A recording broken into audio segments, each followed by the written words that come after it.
So it was a few weeks ago whenever all of our students were off at a church camp. My wife, she went as well as a volunteer. And for the very first time in my life, I was sick and all alone. Now, you can go, if you want to or not. I don't really care. But, I got married at 21 years old. So I lived in mom and dad's house till I got married. And then we got married, moved in together. The very first time that I have ever been sick and all alone. And I'm not talking like man flu, okay? I was like really sick. I had about 104 fever on that Monday night, and I thought I was going to die. Like literally. I mean, I might be a little dramatic there, but I was like waking up, gasping in the middle of the night, all the drainage and all the crud and all those things. It was miserable, shivering, teeth chattering, you name it. I had it going on, and I was all by myself. And so I actually thought that my theory as to why I believe dogs are better than cats was going to be tested.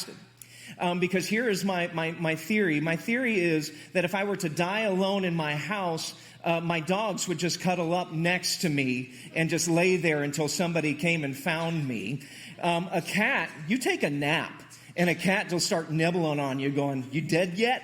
You know, because it'll want to take you out. And so I'm going to be alone in my house for like 5 days. We're going to find out, are my dogs actually going to eat me, you know? And so it was an awful night. And I don't know if you wear one, but I wear like a fitness tracker just to kind of keep an eye on my stress, my sleep, my heart rate, all those other kind of things. And so every morning I wake up and it'll give me a recovery score and tell me like how well I am and those kind of things. And so on that Tuesday morning, I woke up and I look at my recovery score, and it was 1 out of 100, okay? And I kid you not, it had a skull and crossbones next to it, right?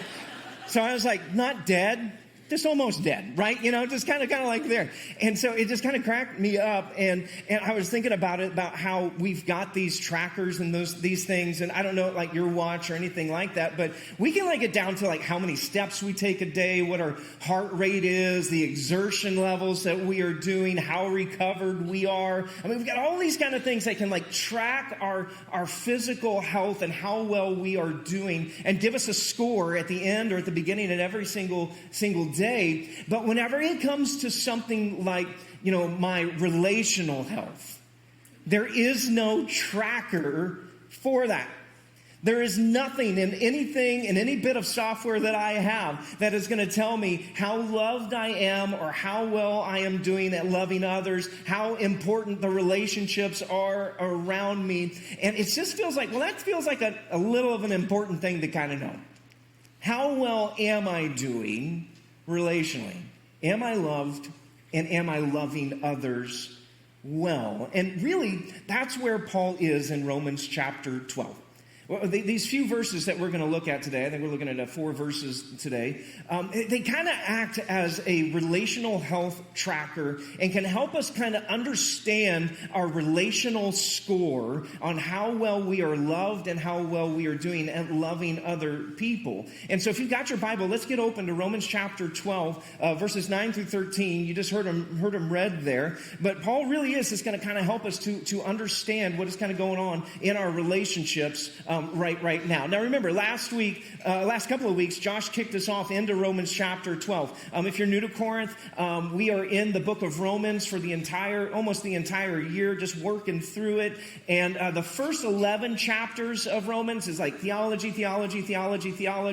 information. And then, as Josh said, in chapter 12, you really do kind of take the tassel and put it onto the other side. And now it is here. What do you do with this?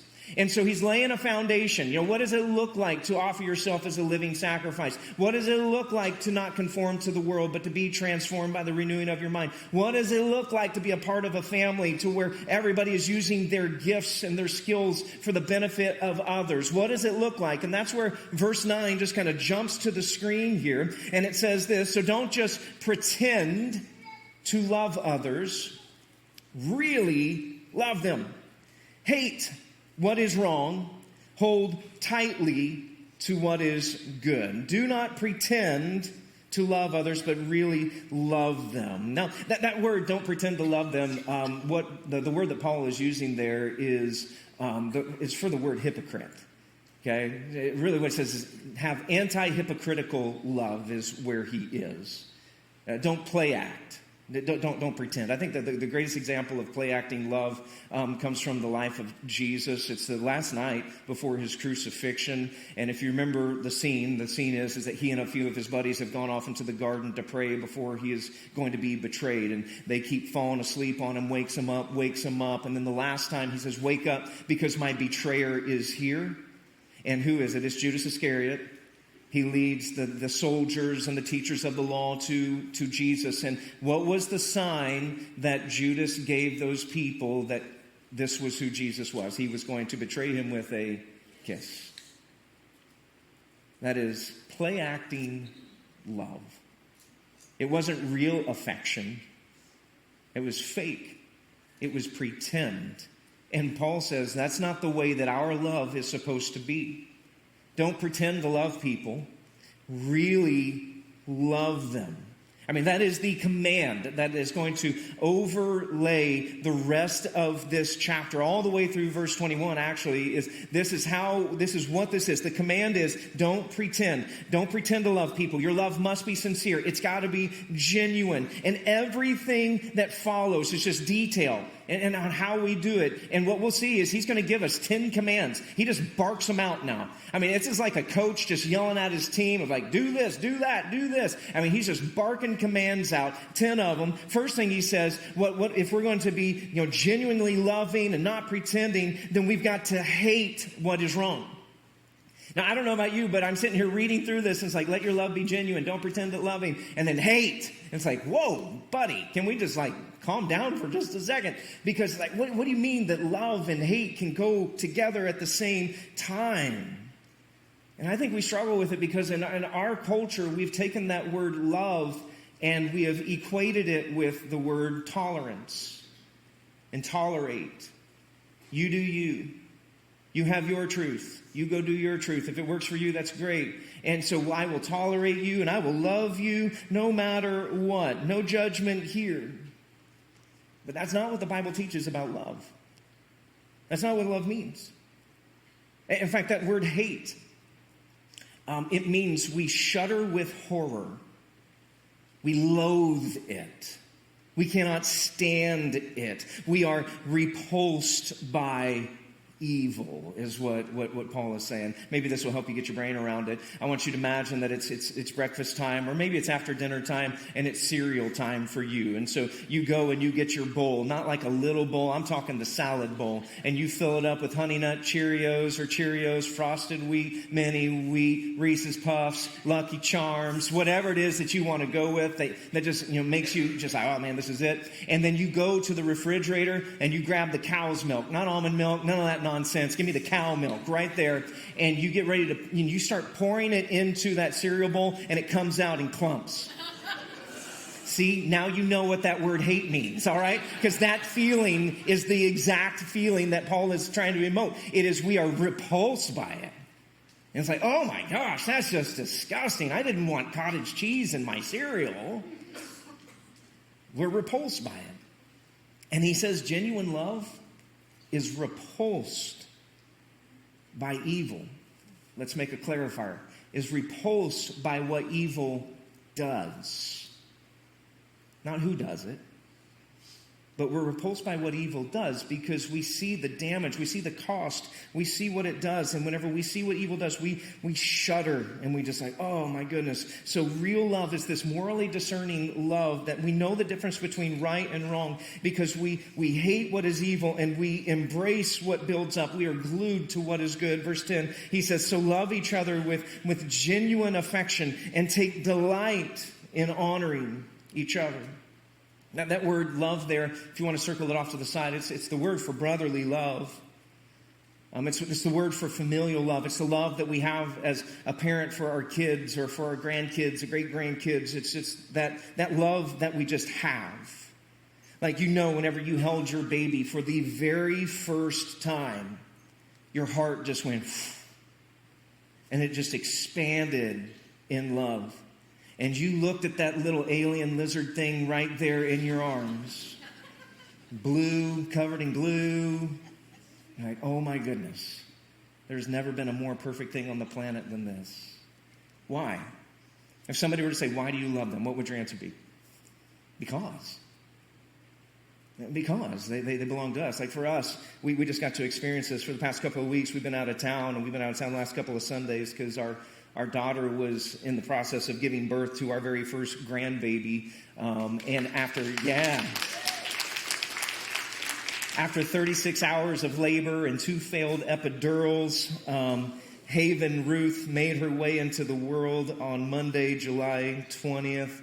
And I think we got some pictures there of the little girl. And guys, I've had people tell me for years now, if they would have known having grandkids was this much fun, that's where they would have started. And I get it now. I really do. And listen, the very first moment that I held her, it was just love. And here's the thing. I've held a lot of babies over the years. I didn't love them like this one. Why? Because she's ours. She's our blood. And as crazy as it sounds, y'all, you just got to get this through your skulls. Paul says that's the kind of love that we're supposed to cultivate for one another. For the family of God. For people in this church. The people that you're sitting next to, the people that are sitting behind you, the people that you're going to see in the concourse after service, even the person who's going to cut you off in the parking lot to try to get around a speed bump. Okay? That person. You cultivate that brotherly love and that familial love for them. Why? Well, because the church is a family, not a club. And that's just the way it was always meant to be. See, in a club, we ask the question, so what do I get from this? What are the benefits for me? But in a family, we don't ask that. In a family, it's like, well, what do I need to bring? What do you need from me? Because that's what a family does. See, you have been born into a family. You did not join a club whenever you became a Christian. Jesus uses the word that you will be born again. That means you enter into a brand new family. You didn't join a club like I joined Planet Fitness a couple of years ago, and where I've got my little app that tells me everything that I'm entitled to, that I get to use the weights, I get to bring a friend, just one, and then I get to do a massage chair if I want to do all those other kind of things. I go to that place thinking, what do I get out of here? But whenever it comes to being a turner, or whenever it comes to being a part of the family of God, it's not what do I get out of this? It's what do I need to bring?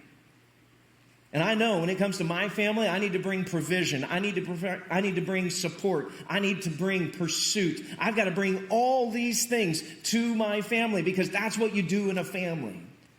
And that's Paul's point. We love each other as we are brothers and sisters, because it is a family. It's not a club. So what does that mean? That means we take delight in honoring each other.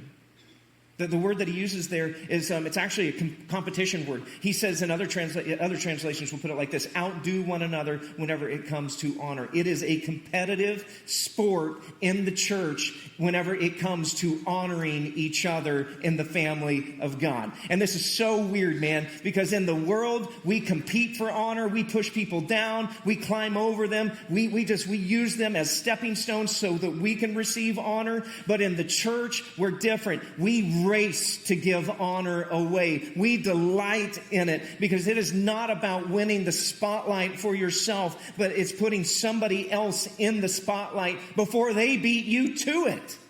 That's the way it works.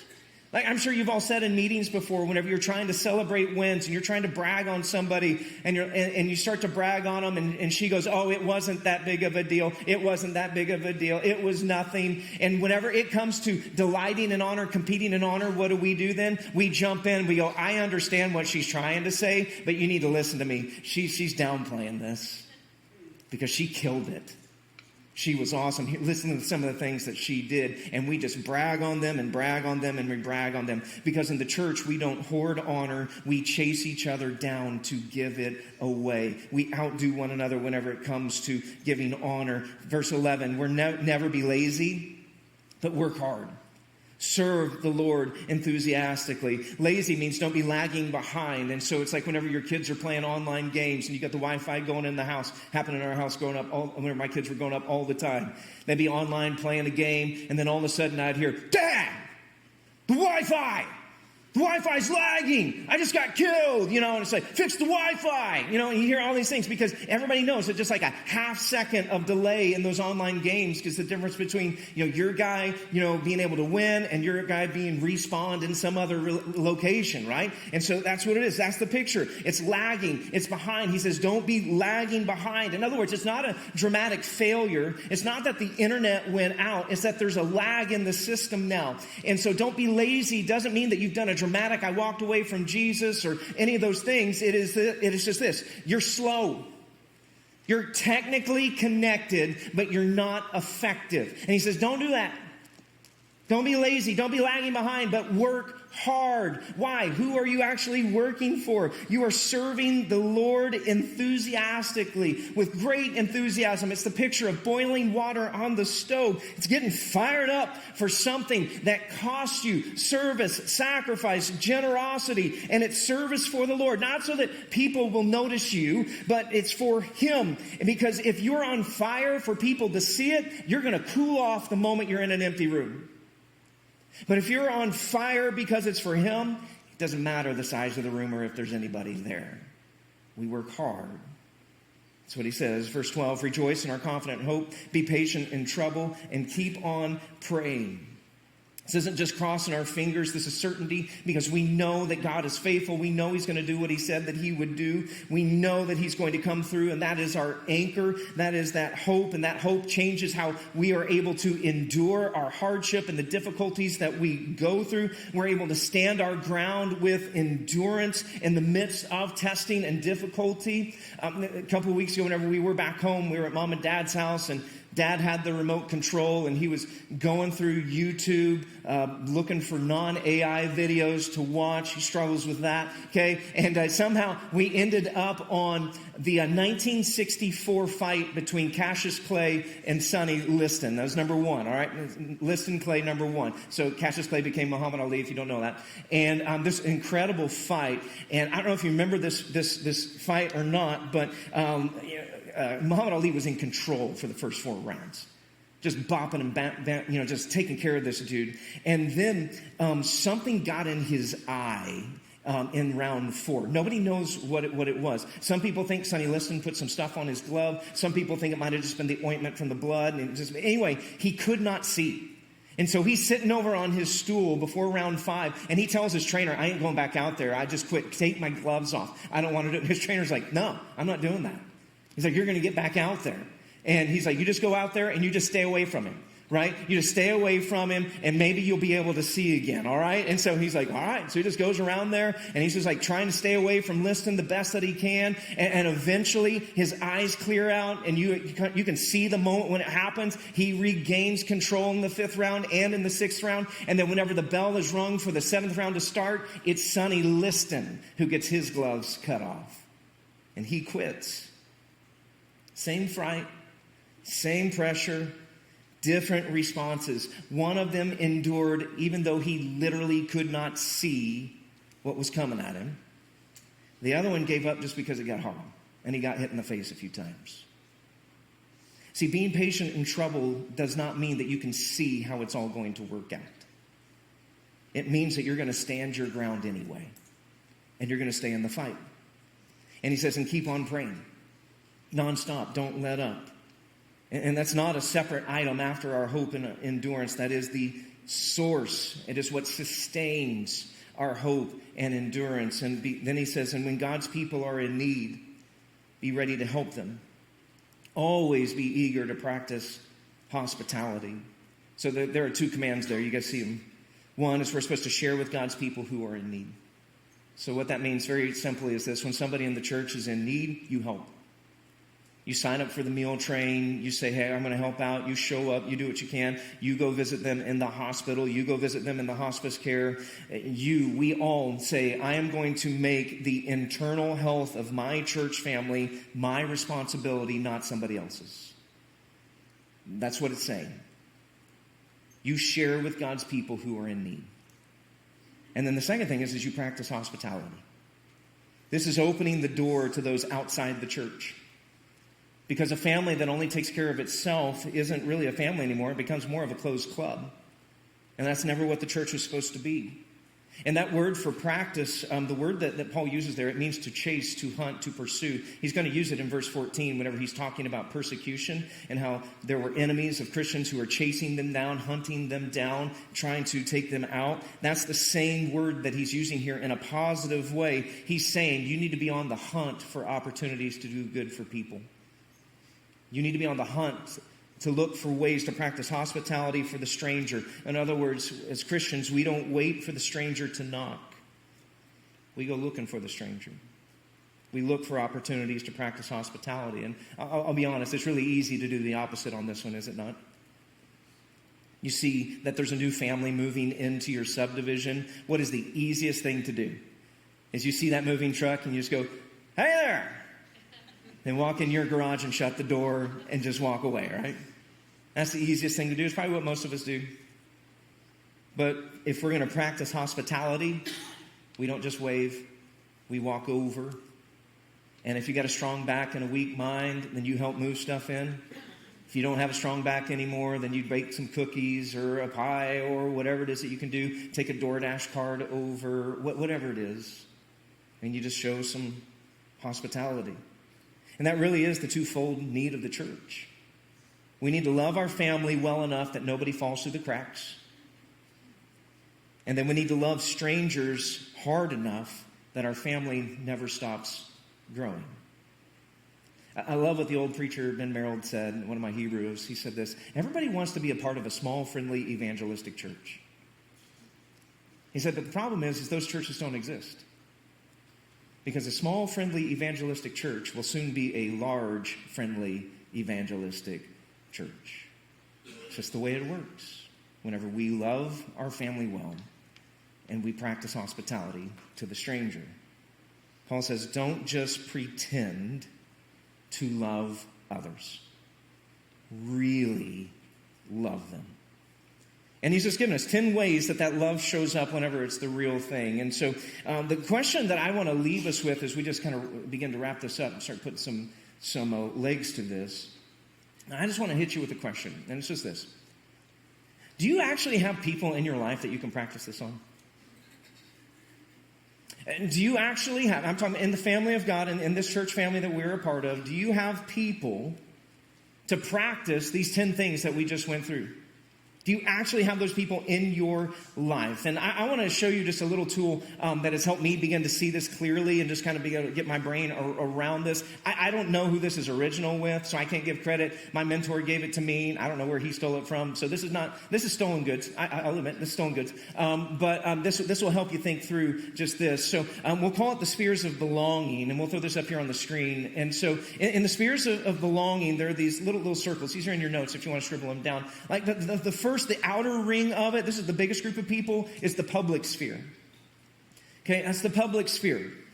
That's just people that are just out there that you just kind of loosely connected with. Like for me, if you don't know, I'm a huge Kansas City Chiefs fan. I'm from Southwest Missouri, not a bandwagon guy, okay? Trust me, lived through it all.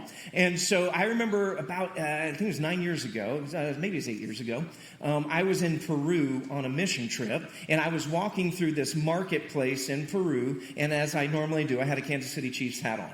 So just walking through this marketplace, nobody speaks English or anything like that. And I end up walking past some dude, and then all of a sudden I hear, "Go Chiefs!" And it's like, my people, right? You know, this is amazing. You know, it's like, even here in the Southern Hemisphere, Chiefs Kingdom is alive and it is active. And that would be the public sphere. That's like a loose connection with people. You could call it Dog Nation, where you bark at each other or whatever in the world it is that you do, right? Or the hive, you know, the yellow jacket hive, and you go, or even whatever it is. I don't even know. Okay? But that's just this big old sphere that is out there. In the church world, we could just call it this. We'll call it the church lobby. Okay? These are people, or the church parking lot. You see, you might kind of recognize them, might not, but hey, we know we've got an affiliation because we're here together. But then we move in and we get into the social sphere, and that's another layer in, okay? So it's going to be a little bit closer. So this isn't just people who wear Chiefs gear and we're Chiefs fans, or just people we see in the church lobby. These are people maybe we're a part of a Bible study with, or maybe you're in a larger Sunday school class, or a larger small group, or a big room study that is kind of going on, and you can kind of pick out faces. You've probably got their name before, but you're like, I don't remember their name, and so they're just bro, or hey, how are you? What's up, man? That's kind of what it is. So it's kind of just this social little sphere here. It's friendly, it's not intense, kind of know them. Then we get in a little bit further and we get into the personal space. And this is where we're like we get to know each other, okay? And this is so if you're in a small group, this would be the couple or the couple of couples that you go to dinner with as well, or you go to lunch with after church. Okay, that's who these people are. And so you sit across from a table and you are sharing with them. It's free flow. There's some private, some personal things, okay? So these are the people that if your kid's acting like a wackadoo, they know your kid is acting like a wackadoo, all right? You share that with them. But then we get into the innermost circle, which we call the intimate. And I'm going to tell you all, this is a small circle. Probably 1 to 3 people max in this one. If you're married, your spouse should be one of them. I just want to make sure I say that out loud, okay? But it's 1 to 3 people. Gordon MacDonald, the old preacher, he calls them capital F friends. These are your friends, right? They're the ones, if you call at 3 a.m., you know that if their phone's not on silent, they're going to pick it up, okay? And they're the ones that are going to be there. These are the ones that you can honestly say, I have no secrets with them, that is well with my soul. These are the most rare of all friendships. These are the ones that we fight for and we protect at all costs. So let's leave that up there. And I want to zero in on those last two, the personal and the intimate circles. And I want to ask you a question. What names would you write down in those two circles? Can you write down a name? What are the names of these people? What names are you writing down? Who is it that you can say, I have no secrets, it's well with my soul? There's nothing that is hidden from them. They know it all, the good, the bad, the ugly. There's no play acting at all going on in this relationship. Now, if a name has come to mind for you, here's what I would suggest. One, write it down. Just write it down so you just kind of got it right there. But then I would do this. I would send them a text. I would give them a call. I'd write them a note and just say thank you. Because these are the relationships that we give gratitude for, we cultivate, and just go, you know what? I don't have very many friends like you. Paul talks about Timothy. He says, I have no one else like Timothy. Who is your no one else like? And just let them know that. Now, here at Corinth, we want to help you in finding, or at least getting you into the environments to where you are able to begin finding these kind of relationships. And I know it can be a bit of a struggle sometimes. It is a bigger church. We've got 4 services, bam, bam, bam, bam, right after each other. Times are tight. All kinds of things are going on. A lot of things in motion. And it's not always easy to figure out just where do I start. And so that's why we do this a couple of times a year. We have a place for you to start. It's called Rooted, all right? This is coming up here in a few weeks on Wednesday nights. And so what I would love for you to do, if you need some help finding that, Rooted is a 10-week journey that is designed to help people connect to God, connect to church, connect to others here, and help discover your purpose. And for us at Corinth, it is the on-ramp to finding community here at Corinth. So it's starting in just a few weeks. It's a Wednesday, first Wednesday in September, okay? And I would love for you to join in and be a part of that if you haven't been able to find a group or you don't have a group anymore. Okay, be a part of that. Get involved. We watch your kids. We got all kinds of things. So be a part of that. Now, if you have an objection, because an objection that sometimes we'll hear at times is like, well, I've tried being a part of the group and it just didn't work for me. It was just a bad experience. That group was awful. All these things. You're like, so I just don't ever want to be a part of a group again. If that's where you are, with all the pastoral empathy that I can muster, let me just say this to you. Who cares that you had a bad experience once? Because this is why I say that.